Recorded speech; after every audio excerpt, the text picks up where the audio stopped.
Padre que moras en los cielos, gracias por ese día. Ya después de a esa hora unas 2 presentaciones hemos tenido, Señor. El día comenzó bien, con material interesante e importante. Ayúdanos a poder enfocarnos y concentrarnos para los siguientes estudios. Dirige mis palabras y pensamientos, por favor. Amén. Como así también y especialmente a todos los oyentes.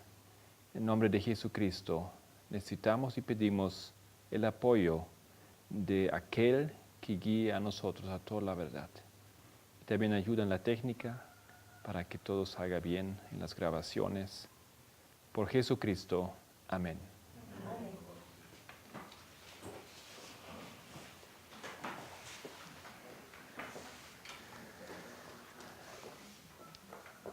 Estamos en la página 34 de nuestras notas. Todavía estamos en proceso de acercarnos a entender el juicio investigador de los vivos. Hemos cerrado los temas del juicio investigador de los muertos y ahora estamos en proceso de comprender este juicio de los vivos y cómo se marca en la línea profética. Bueno, en la página 34 hemos llegado hasta el punto donde dice los eventos a partir de 1989. Y voy a empezar allá. Ahí vamos a entrar en un pequeño estudio de Daniel 11. Otra vez vamos a leer ese texto del conflicto de los siglos, página 594. Los acontecimientos en relación con el fin del tiempo de gracia y la obra de preparación para el tiempo de angustia se han presentado claramente.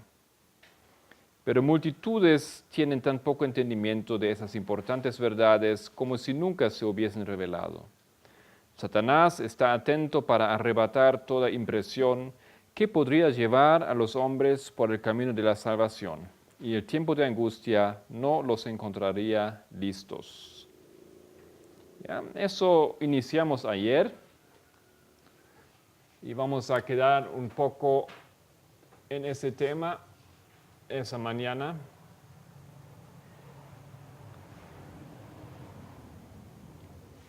Hemos marcado que el momento cuando se cierra toda intervención de Cristo como sacerdote por la humanidad se encuentra en Daniel capítulo 12, versículo 1. Es el momento en el cual Miguel se levanta. Este tiempo marca el fin del tiempo pequeño de angustia.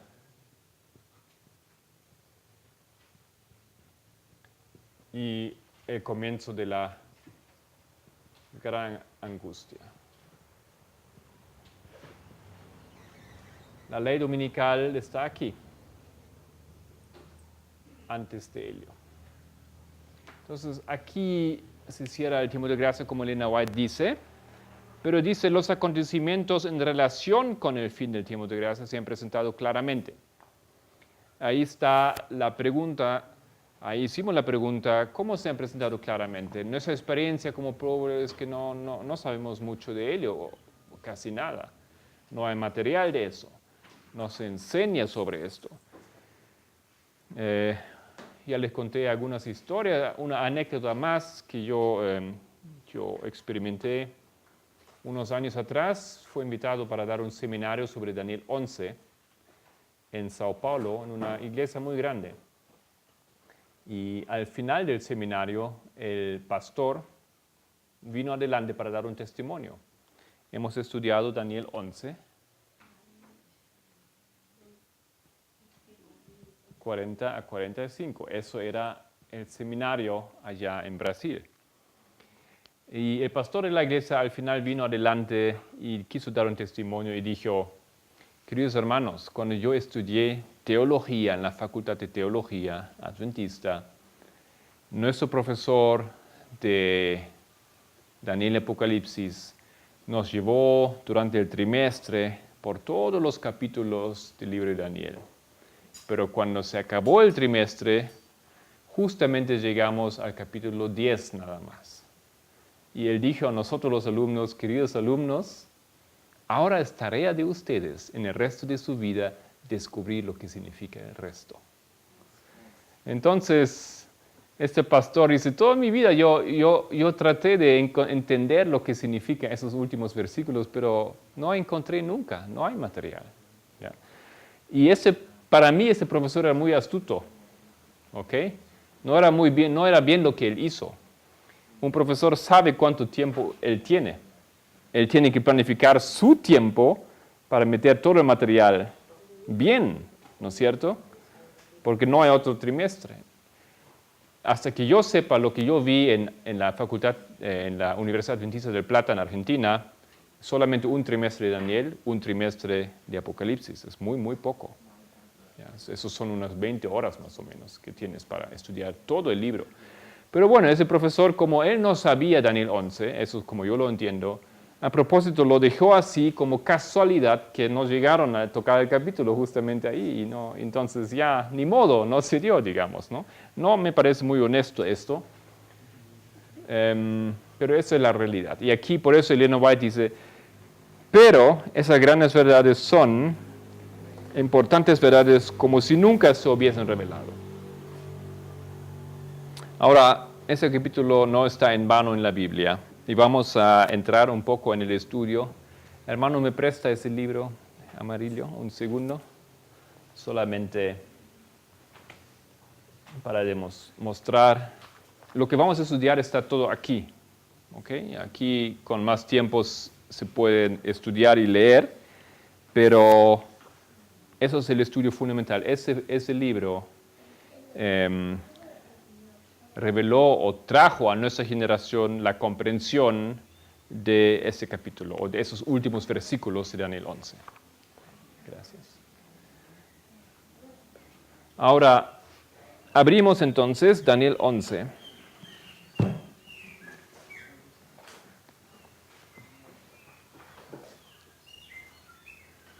Les quiero dar una introducción a este capítulo.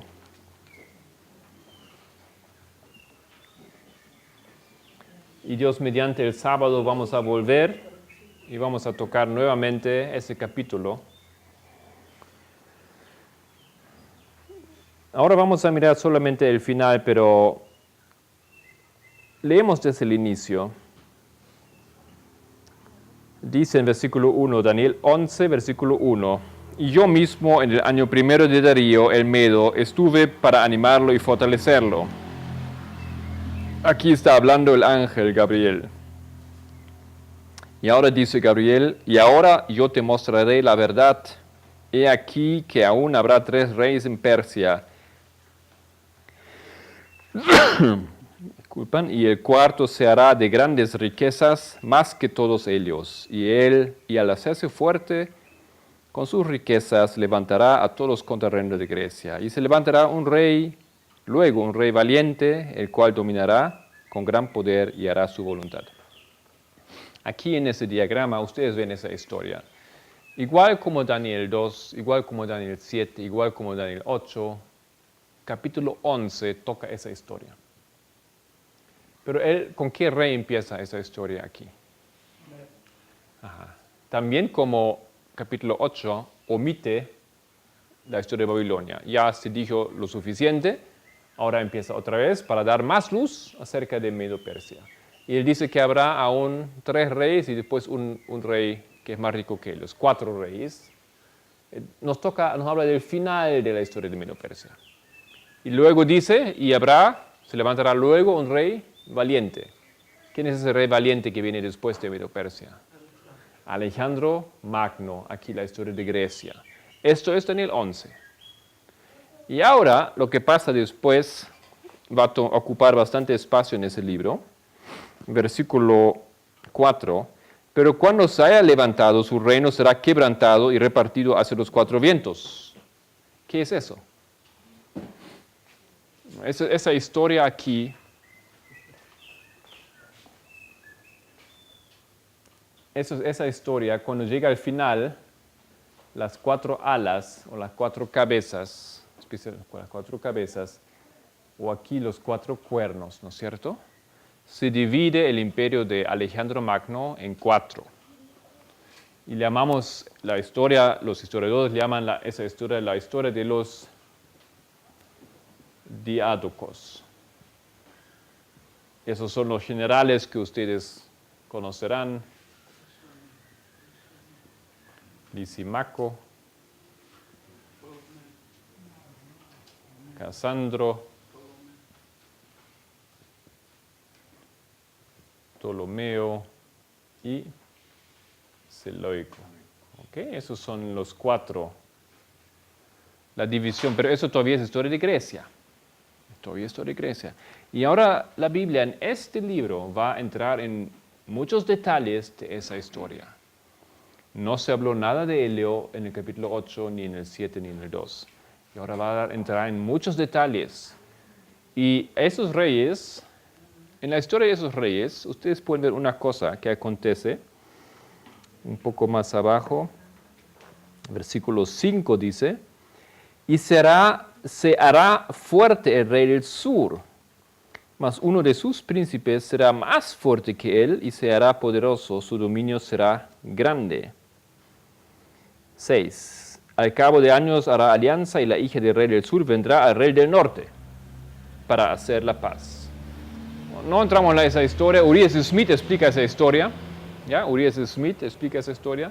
Pero lo que pasa en la historia de esos 4, esos básicamente no tienen mucha importancia, esos 2, hasta que desaparecen a lo largo de la historia y quedan esas 2 potencias. Seleuco está ubicado en el norte, por eso se llama el rey del norte. Ptolomeo está ubicado en el sur y por eso es el rey del sur. Pero aquí hay una cosa importante.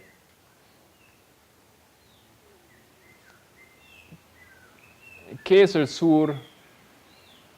¿Qué es el sur de Bolivia? Tarija. ¿Ya?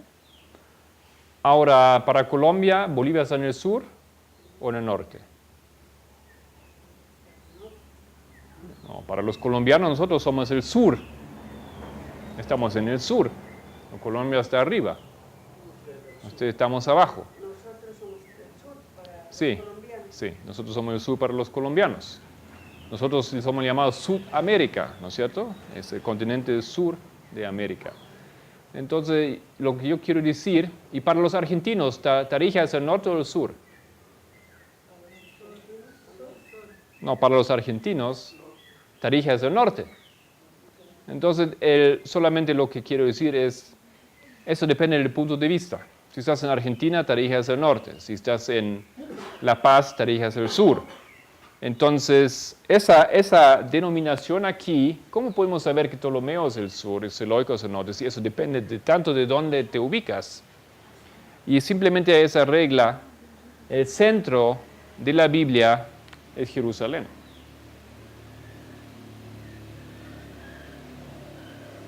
El pueblo de Dios está aquí. Y más o menos si tú te imaginas el mapa,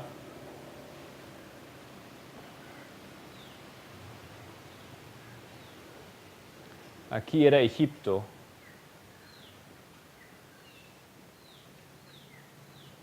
Y aquí era donde Ptolomeo tenía su imperio. Él estaba ubicado en Egipto. Él era el rey de Egipto. Ya no había los faraones de antes, o ellos ya no gobernaban. En ese tiempo, Egipto fue gobernado por los griegos, por ese general Ptolomeo y su dinastía. ¿Ok? Y aquí arriba, más o menos aquí era Babilonia.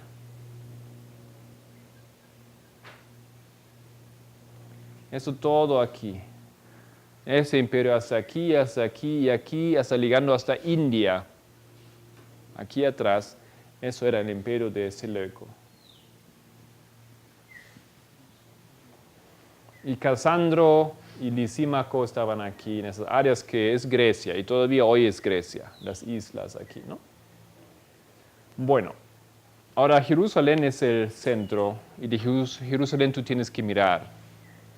En esa fase, literalmente, tienes que determinar cuál es el norte. Es como que poner esa rosa de viento aquí, ¿no? El norte, el sur, el oriente, el occidente. Bueno, ok. Después en el versículo 14, para continuar un poco con nuestra breve introducción a Daniel 11, viene una nueva potencia.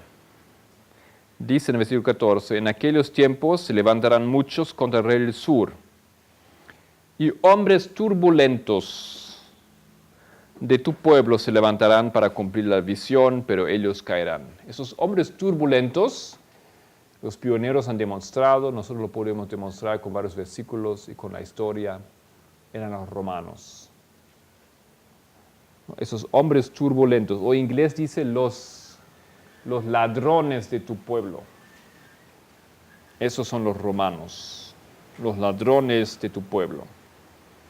Hay mucha razón por qué ellos son llamados los ladrones. Los ladrones de tu pueblo, ellos son los romanos. Empieza aquí la Biblia a narrar la historia de Roma. Con mucho más detalle, como en Daniel 8, o Daniel 7, o Daniel 2. Ok, versículo 14 en adelante, Roma. Va a hablar de César, va a hablar de Augusto César, va a hablar de Tiberio César, y va a hablar también de Tito. ¿Ok?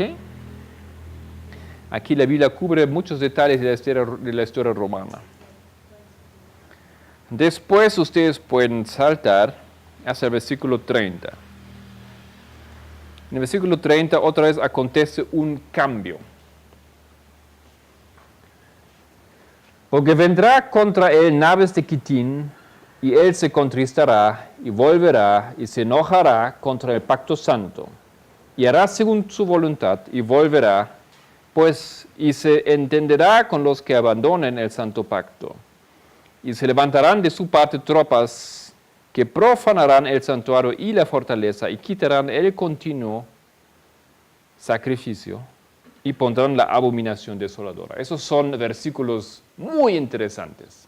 Aquí tenemos algunas complicaciones que vale la pena estudiar, muy interesantes. ¿Qué es el continuo? Elena White dice que es el continuo, no es el continuo sacrificio. No hay la palabra sacrificio en el texto original. El continuo, ¿qué es eso? ¿Y qué es la mudanza? Ahora, aquí, esa mudanza que se da, el quitar del continuo y el colocar en su lugar la abominación desoladora. La abominación desoladora es el papado. Comienza aquí la historia del papado en ese versículo. Y el continuo es el paganismo, como los pioneros dejaron bien anotados aquí en esos dos diagramas. Después de que continúa la potencia pagana mediante la religión babilónica, la religión pagana de Medo-Persia, la religión pagana de Grecia, la religión pagana de Roma imperial. Ahora aquí tenemos el cambio en el versículo 30-31, la transición de Roma imperial a Roma pagana, a Roma papal. ¿Ok? Roma papal. Eso es el versículo 30-31. Pero una cosa no les he dicho. Ptolomeo tiene la corona del rey del sur. Seleuco tiene la corona del rey del norte. Ahora, ¿qué pasa? ¿Qué pasa?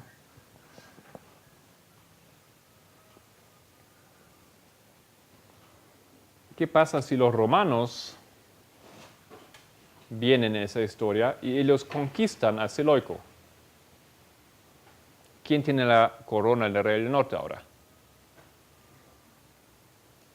Seleuco tiene la corona del rey del norte. Los romanos conquistan Seleuco. ¿Quién tiene la corona del rey del norte? Los romanos. El nuevo rey del norte eran los romanos. Ahora viene el Papa y él toma el lugar de los romanos. ¿Quién tiene la corona del rey del norte? El Papa. Y hasta hoy en día el Papa es el rey del norte. ¿Ok? Ahora la historia con ese es un poco diferente, ¿ya? Porque Ptolomeo fue conquistado por los romanos, ¿no? Él era rey del norte y conquistó a los otros, entonces él no se convierte en rey del sur por esto, pero él lo tiene aplastado, lo tiene conquistado. Ese poder aquí hace una corona a través de la historia, y esa corona recibe una potencia que nosotros encontramos en Apocalipsis 11. Y vamos allá, Apocalipsis 11. Vamos a volver a Daniel 11 después, pero podemos mirar un rato Apocalipsis 11.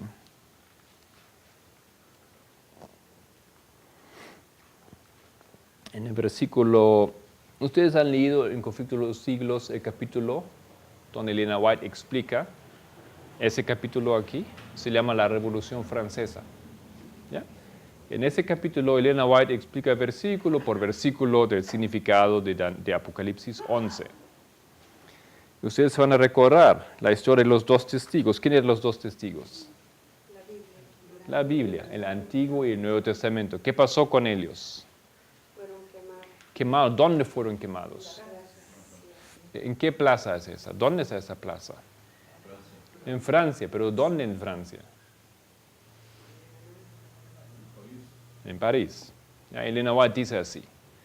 En esa historia, el consejo, la asamblea del gobierno revolucionario de Francia, ellos toman la decisión de por ley declarar que no existe Dios. Esas son las leyes ateas del gobierno revolucionario de Francia. Nunca jamás alguien ha hecho semejante cosa en la historia de la humanidad. ¿Okay? Ellos matan a la Biblia, por así decirlo. Y la queman también, literalmente. Que eso es París, eso acontece allá. Y por eso la Biblia lo llama ahora en el versículo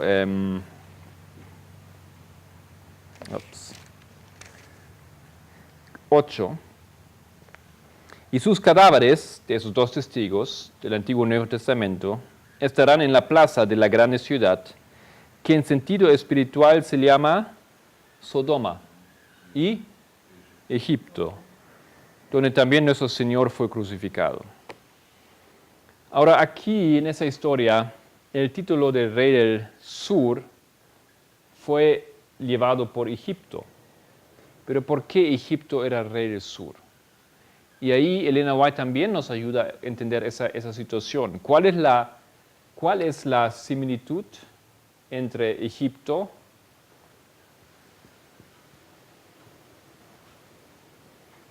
y Francia?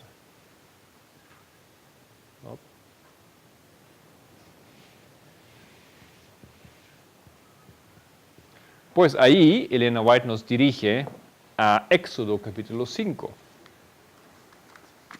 Eso todo está en el Conflicto de los Siglos, el capítulo sobre la Revolución Francesa. Éxodo, capítulo 5, versículo 1, vamos a leer. Éxodo 5:1. Y después Moisés y Aarón entraron a la presencia de Faraón y le dijeron: Jehová, el Dios de Israel, dice así: deja ir a mi pueblo a celebrarme fiesta en el desierto. Y Faraón respondió: ¿quién es Jehová para que yo oiga a su voz y deje ir a Israel? Y no conozca a Jehová, ni tampoco dejaré ir a Israel. Si una persona dice esto, ¿el Faraón no sabía de ese Dios, Jehová? ¿Y qué dice Elena White acerca de él? ¿Qué es esto? Negar a ese Dios. Ateísmo, dice el exclamativo. Eso es ateísmo. Entonces, la actividad, el comportamiento de Egipto es una representación del ateísmo. Ateísmo. ¿Ok? Ahora, en la Francia, en la Revolución Francesa, era muy claro que Francia adoptó nuevamente esa postura, ateo. Hasta hoy en día los franceses, muchos franceses son orgullosamente ateos. Ustedes, si ustedes han leído Un conflicto de los siglos, ustedes han visto la reforma en Suiza, en Alemania, en los países escandinavos. ¿No es cierto? ¿Recuerdan? Los hombres, los héroes. ¿Pero qué le habla de Francia? Había un que otro hombre, pero tenían que huir y no había reforma básicamente en Francia. País ateo, que expulsó, que no quiso adaptar el movimiento del protestantismo. Y Francia, por esto, ya hemos dicho eso antes, era históricamente la potencia que colocó el Papa en su trono. O que acabó esa obra de colocar el Papa en su trono. Roma empezó, Francia continuó. Él prestó sus tropas. Era el primer rey que se bautizó al catolicismo de esos reyes. El primero. Tenían sus dioses paganos, pero él era el primero que se bautizó al catolicismo. Claro, en ese tiempo era un trueque, ¿no es cierto? No era así realmente católico. Por nombre. Yo me hago católico y el Papa por eso le dio ciertos beneficios, ¿ok? Y así hicieron un trueque. Buen interés. Su mujer era católica, eso sí. ¿En qué año fue eso? Él se bautizó en el año 479. ¿Qué se llama ese? Ya.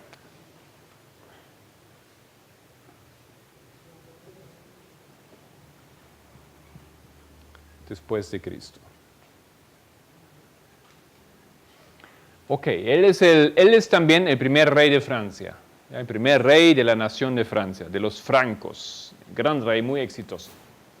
Y juega un papel muy importante. Bueno, ese rey, esa historia aquí de esa nación que representa el ateísmo, esa nación entonces toma la corona del rey del sur.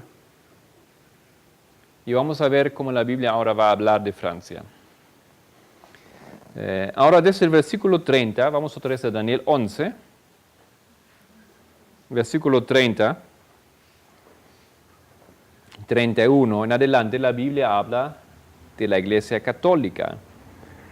Un versículo muy fácil para percibir esto es el versículo 33. Y los sabios del pueblo instruirán a muchos y por algunos días caerán a espada y a fuego en cautividad y despojo. ¿En qué tiempo los sabios del pueblo cayeron por espada y por fuego? ¿Cómo se llama esto aquí?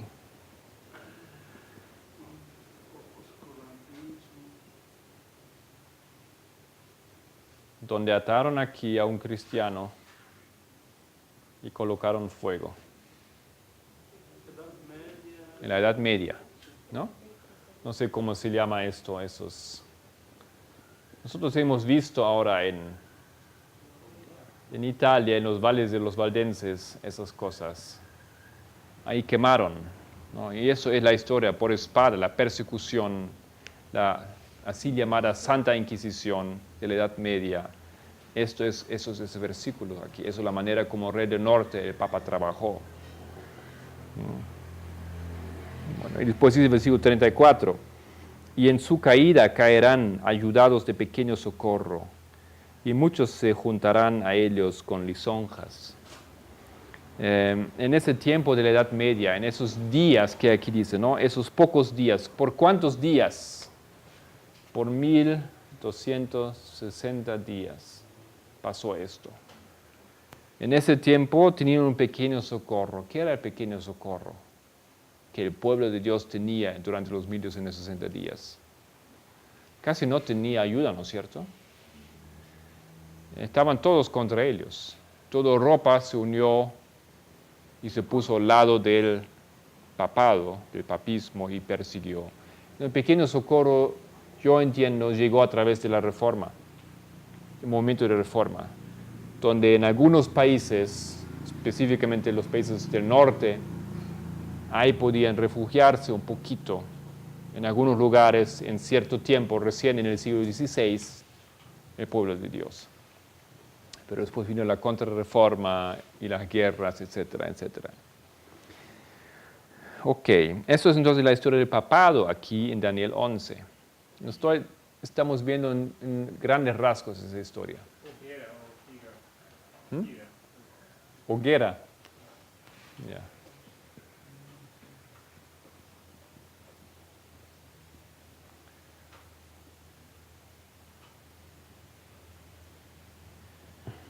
Bueno. En grandes rasgos hemos visto el capítulo 11. Comienza con Medo-Persia, continúa con Alejandro Magno de Grecia, va a hablar bastante sobre los diádocos, sobre los 4 reyes de Alejandro, después habla bastante de Roma pagana, y después bastante, casi el resto del capítulo habla de Roma papal. Pero cuando llega al versículo 40, algo importante tenemos que notar. Ya hemos visto en el versículo 33, dijo, y por algunos días caerán a espada. Algunos días. ¿Por cuántos días? 1260 días. ¿Ya? Eso es el tiempo dado al Papa. 1260 días. Claro. Desde 538 a.C. hasta 1798. Esos son algunos días dados al rey del norte. Eso es su gobierno.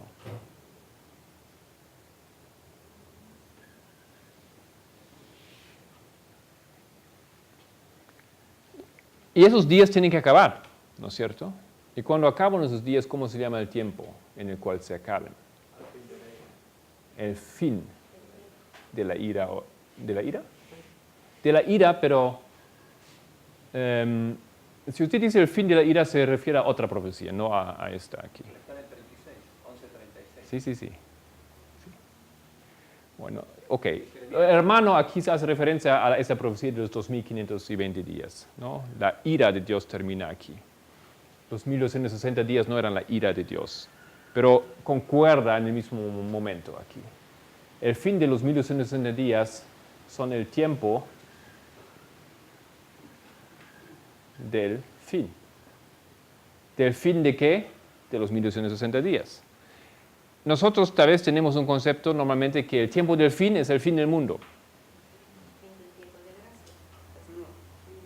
Ya, el fin, pero el tiempo del fin o el fin del tiempo pueden ser muchos tiempos. Cada periodo profético cuando llega a su fin, eso es el tiempo del fin de esta profecía. Ahora los 1260 días tienen un tiempo de fin y sabemos que en 1798 era el tiempo del fin. Elena White lo dice, lo sabemos muy bien. Vamos entonces al versículo 40, donde leemos esto. Pero al cabo del tiempo, en inglés dice en el tiempo del fin, la misma cosa, al cabo del tiempo, acabar el tiempo, ¿no es cierto? En el tiempo del fin, el rey del sur contenderá con él. ¿Quién con quién lucha aquí? El rey del sur, el rey del... Ya, exactamente. Aquí tenemos una lucha, ¿no es cierto? El rey del norte. Y ahora otra vez viene a la historia el rey del sur. Y esto es la lucha entre ellos. ¿Cuándo fue esa lucha? 1798.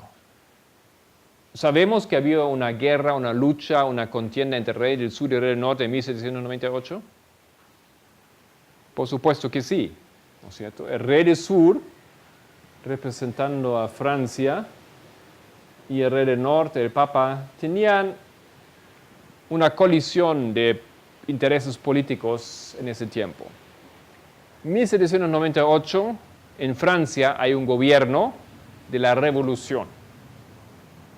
Hay un joven general que se llamaba Napoleón, que acaba de salir victorioso en la guerra contra Italia. Él conquistó Italia astutamente, rápidamente, con sorpresa. ¿Ya? Y ese general debe tomar preso al Papa y no lo hace. Entonces el gobierno francés manda a Berthier, al general Berthier, la mano derecha de Napoleón por mucho, mucho tiempo. Y él entra al Vaticano en 1798, va y toma preso al Papa Pío VI y lo lleva al sur de Francia, una bonita ciudad que se llama todavía Valence. ¿Ok? Entonces eso está en ese versículo. Cuando dice aquí, pero al cabo del tiempo, en 1798, el rey del sur, Francia, atea, contenderá con él, el rey del norte. Eso es historia, queridos hermanos, conocemos esta historia muy bien. Y no vamos a tomar ahora mucho tiempo de defender que el tiempo del fin es 1798, sabemos eso.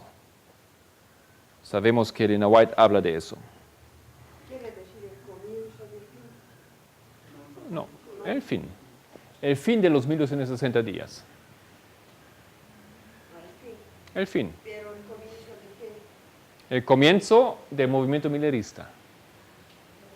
De preparar a un pueblo en 46 años hasta 1844.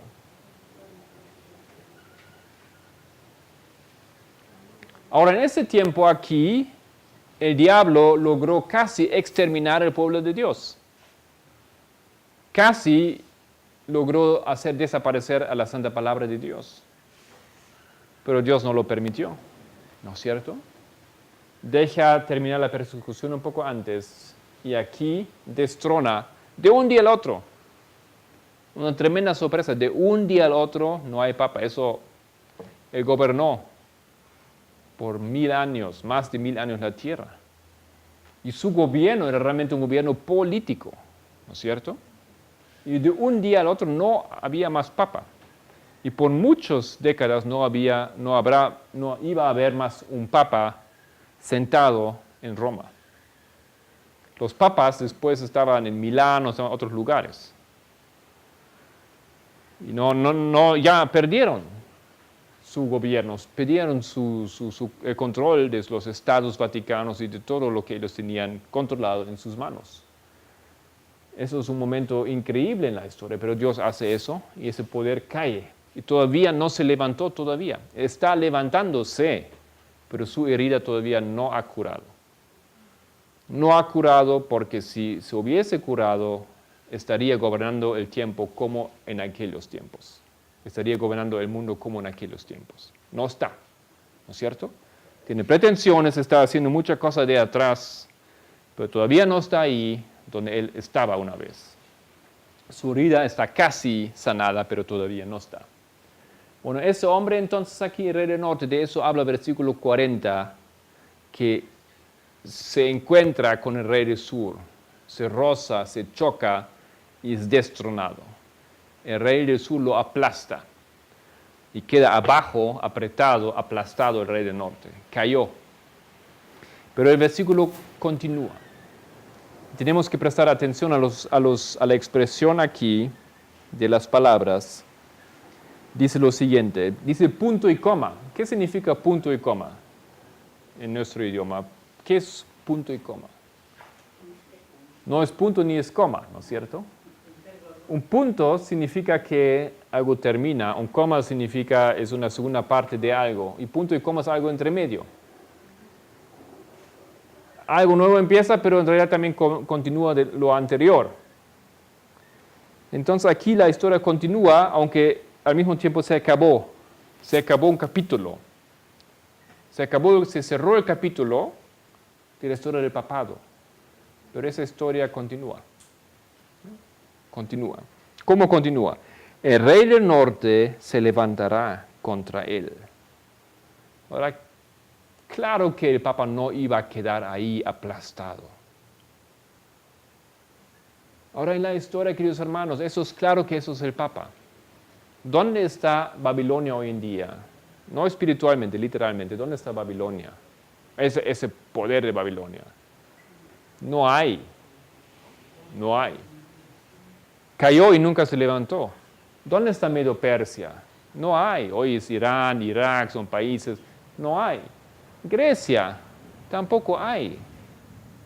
Lo que era Grecia, el imperio griego, no hay. Hay una nación que se llama Grecia hoy, pero no, por nada se puede comparar con lo que era. No existe Grecia en Europa. ¿Ya? Ahora, ¿qué es de Italia, de Roma aquí? No, no hay. Italia, esos son los países, es interesante.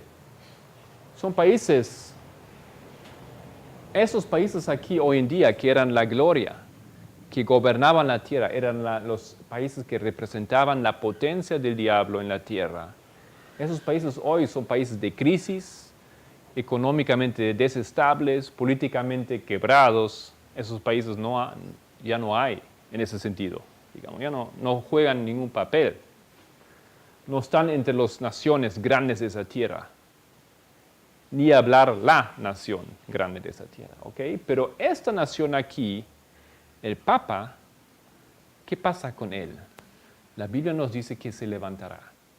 Es la única potencia en esa línea de potencias paganas que se levantará, cuya herida mortal se sanará. Y por eso aquí dice, y el rey del norte se levantará. No puede hablar de ninguna otra potencia que del Papa. Es la única que se levanta.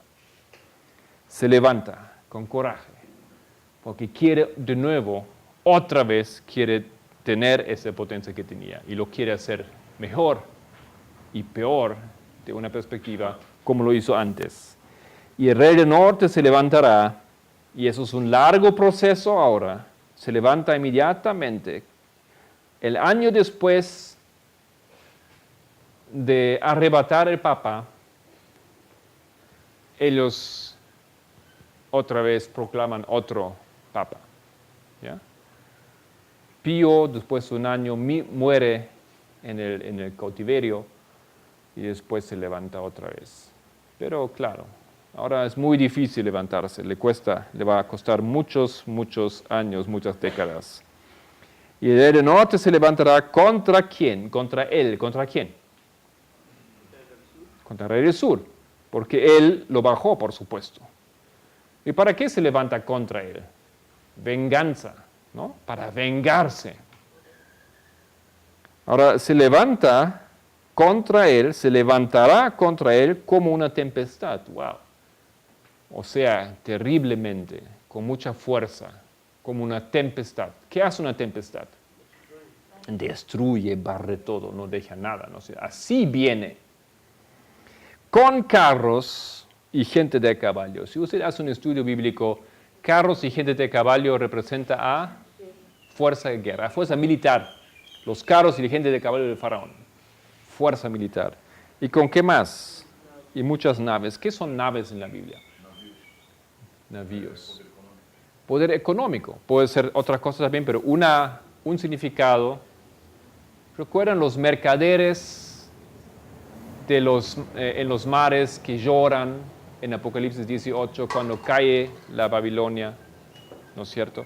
Entonces, ellos representan economía. Él viene aquí con poder militar y poder económico contra el rey del sur para vengarse. Y luego dice, y logra, entrará por las tierras e inundará las tierras y pasará por las tierras. Ahora, mi pregunta, si Francia es el ateísmo y desde luego representa al rey del sur porque bajó del trono al rey del norte, ¿cuándo en la historia el Papa se levantó contra Francia y lo barrió y lo aplastó? O tal vez no lo hizo, o lo hará. ¿Cómo es eso? ¿Alguna vez lo ha hecho? No. No, Francia hoy en día es una nación, una de las naciones importantes en esa tierra. ¿No? Tiene sus crisis, pero son, junto a Alemania, la fuerza en Europa. ¿Ok? Está ahí todavía. El Papa nunca lo atacó. Entonces, esa profecía es futuro, o qué acontece aquí. Ahora, una pregunta. ¿Por qué Francia es el rey del sur? Porque Francia era ateísmo. Pero hoy en día, ¿cómo es Francia?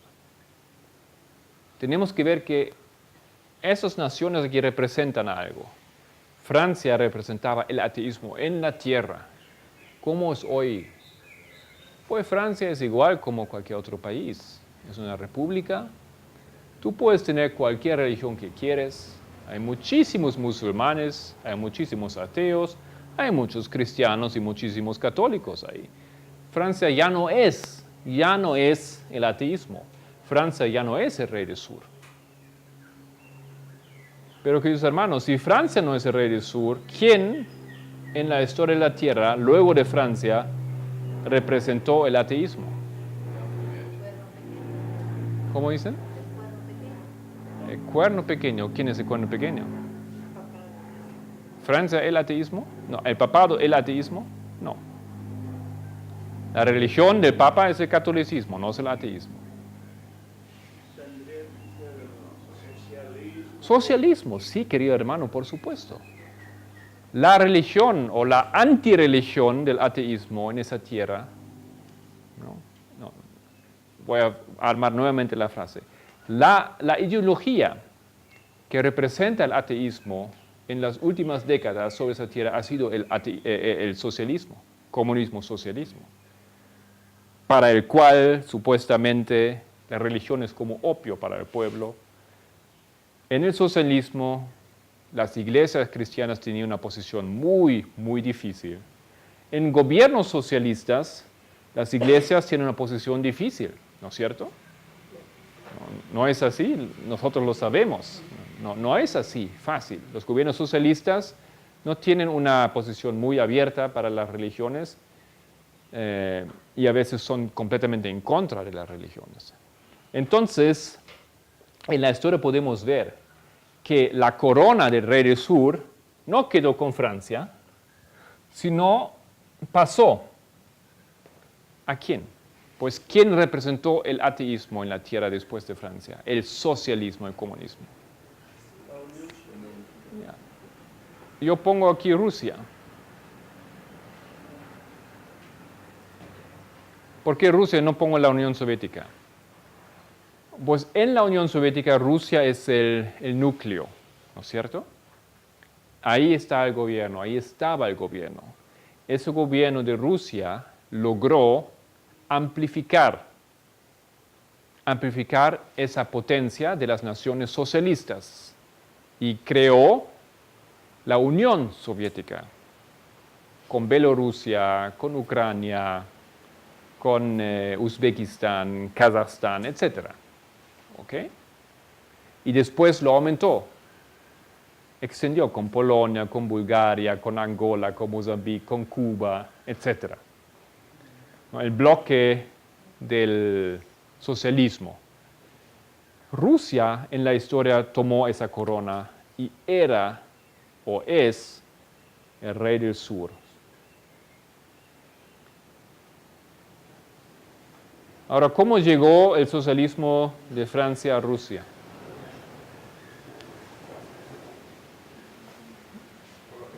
Por los jesuitas. Hay evidencia histórica que los jesuitas con actividad planificada llevaron el mismo esquema de la Revolución Francesa a Rusia. Y ustedes saben, la Revolución Francesa hizo de Francia una nación atea, la Revolución Francesa. ¿Cómo comenzó la historia de Rusia atea? Con una revolución, la revolución bolchevique o la revolución de octubre. ¿Cuándo era eso? 1917. ¿Era 17? Sí, ¿no? 17. Entonces, desde 1917 Rusia era el rey del sur. Desde, porque ahí se levantó el gobierno socialista en Rusia, adoptando ideas de esos filósofos alemanes. Lamentablemente tengo que decir que hay muchos hombres alemanes que tenían una influencia muy negativa en la historia. Ya lo hemos escuchado ahí. con el método histórico crítico que viene de la cabeza de unos teólogos alemanes. El socialismo sale también de cabeza de ellos. Y aquí Rusia lo adopta y desde entonces es el rey del sur. Eso es historia. ¿Estamos bien con eso? ¿Seguimos esa lógica? Sí, es el rey del sur. Pero ¿qué pasó con Rusia? Y ustedes, todos que están aquí, casi todos, veo algunos ahí atrás que son tan jóvenes que no se recuerdan de esos eventos. Pero ustedes que están aquí, la mayoría, se recuerda qué pasó con Rusia en 1989. ¿Qué pasó con el socialismo? Cayó. El muro de Berlín como símbolo de la caída del socialismo. Hoy en día, queridos hermanos, hoy en día podemos ver el socialismo cayó completamente. ¿Cayó por qué?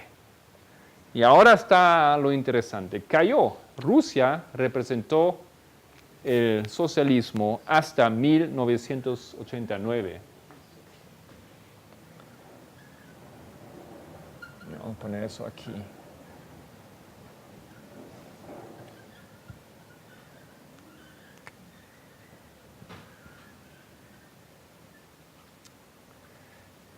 No.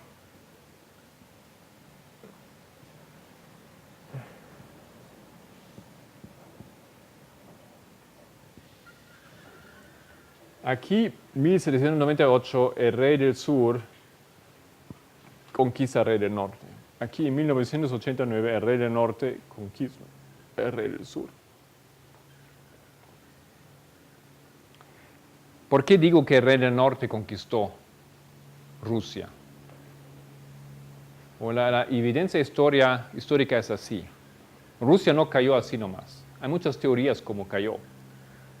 Pero la Iglesia Católica sabe muy bien que ella conquistó a Rusia. Es una larga historia, no vamos a entrar en todos esos detalles aquí. Pero para hacer caer a Rusia, el Papa Juan Pablo II, junto con el presidente americano Ronald Reagan, hizo una alianza. Tenemos que saber también que antes de eso no había alianza de esa forma entre esas dos naciones. Recién con Ronald Reagan, los Estados Unidos mandan embajador al Vaticano. ¿Okay? Eran siempre supuestamente presidentes protestantes. Ahora tenemos un presidente que hace alianza. Porque Ronald Reagan pensaba que el Papa que Rusia era el anticristo. ¿Okay? Una falsa concepción, un protestante, una falsa concepción de profecía. No sabía quién era el anticristo. Y para luchar contra el anticristo, él hizo alianza con el anticristo. No se dio cuenta.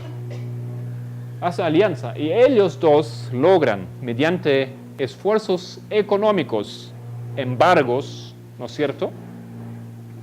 Una lucha económica contra Rusia, la economía rusa, y militar. Guerra militar, la famosa Guerra Fría, ¿no es cierto? La Guerra Fría era una guerra, queridos hermanos, era una guerra. Porque, ¿qué pasó? Los Estados Unidos armaron, por la propaganda, ellos tenían un sistema satelital para defender los cohetes. ¿Recuerdan eso? No sé si recuerdan. La guerra de las galaxias, de las estrellas, dijeron, ¿no?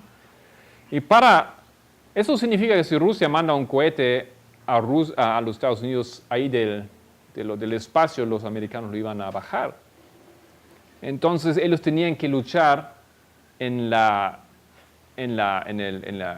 tecnológicamente contra esas innovaciones. Eso era totalmente propaganda, no existía, pero los rusos emitieron dinero, demasiado dinero, y causaron un desequilibrio. Una nación sumamente armada, con gran innovación en la tecnología bélica, y después un pueblo que sufría por eso. Y eso causó un quiebre económico, una desestabilidad social. Y esas son las causas, pero fueron generados por esos dos. Ellos se encontraron, ellos hicieron planes, Y después, la historia es muy interesante y no tenemos tiempo para esto porque no es nuestro tema, pero en ese libro ustedes van a encontrar, ¿ok? El tiempo del fin. Cómo el Papa logró derrumbar. Ahora, hay un libro que lo cuenta también, que no es un libro cristiano, digamos. Si tienen suerte y lo encuentran, Malaquías Martín, un jesuita, él explica cómo el Papa ha hecho una alianza con los americanos y qué ha hecho. Y se llama Las llaves de esta sangre. Ese libro fue impreso en México y cuando llegó al mercado desapareció del mercado inmediatamente. Los hermanos mexicanos me dijeron que los católicos lo compraron o destruyeron todo, no hay. Pero un hermano me regaló un libro. Tengo un libro de esos. Tal vez en internet hay un PDF que no es muy bueno, pero ese libro cuenta esa historia. Y hay otros libros. Hay otro libro que también hay en español, que se llama simplemente... es un libro escrito por dos autores, Bernstein y Marco Politi, americano, italiano. Y ese libro se llama simplemente Juan Pablo II. O La vida de Juan Pablo II. Es una biografía. Su santidad. Eso deben conseguir. Ya no se imprime, pero se debe conseguir. Bernstein. B-E-R-N. Esos son libros seculares que explican qué pasó, qué ha hecho el Papa, qué eran los movimientos políticos para derrumbar a Rusia. Ahora, si volvemos al texto aquí, Daniel 11:40, fíjense, otra vez. Vamos a otra vez relatar aquí ese versículo.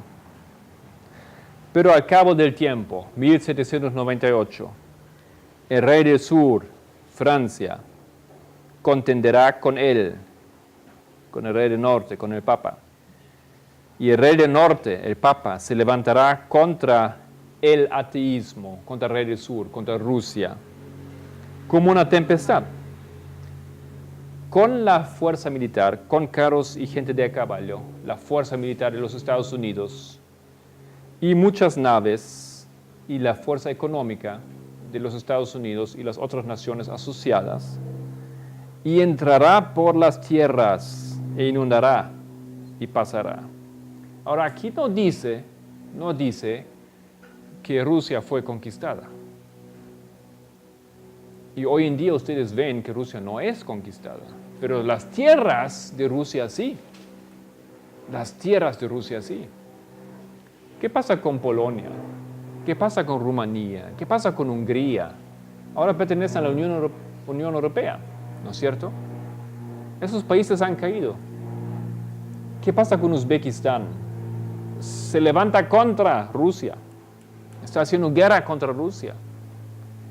Esas tierras fueron conquistadas. Las tierras de Rusia, sus tierras han sido conquistadas. Las iglesias católicas se establecieron ahí en esos países. Pero Rusia es un poco otra cosa. Rusia no cayó. Y ustedes hoy en día están escuchando la voz de Rusia. Rusia también se quiere levantar. No ha olvidado esa historia. Fue engañada. Fue derrumbada. Y se quiere levantar. Y por eso se levanta esa voz. Rusia levanta esa voz. El rey del sur está ahí todavía. Fue derrumbado, recibió un chasco tremendo, una herida, sí. Y va a jugar todavía un papel en la historia. Algo que ahora estamos viendo más que nada.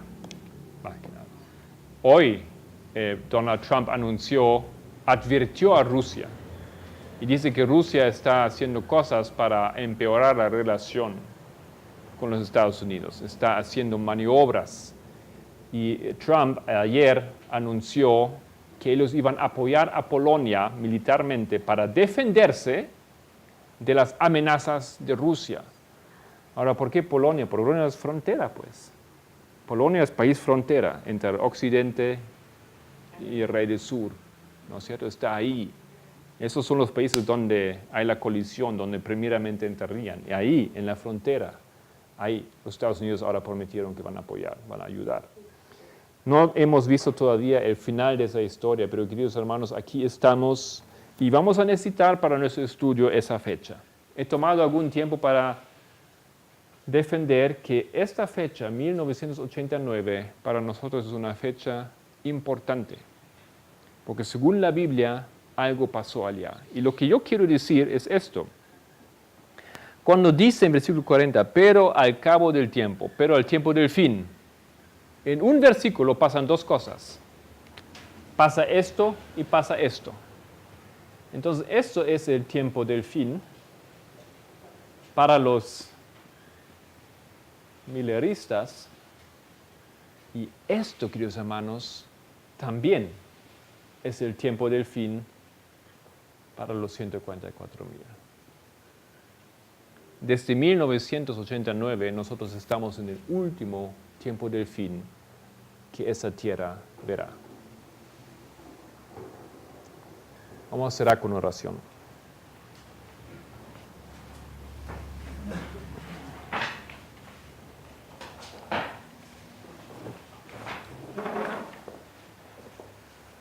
Querido Padre, eventos solemnes han ocurrido sobre esa tierra, en esa tierra.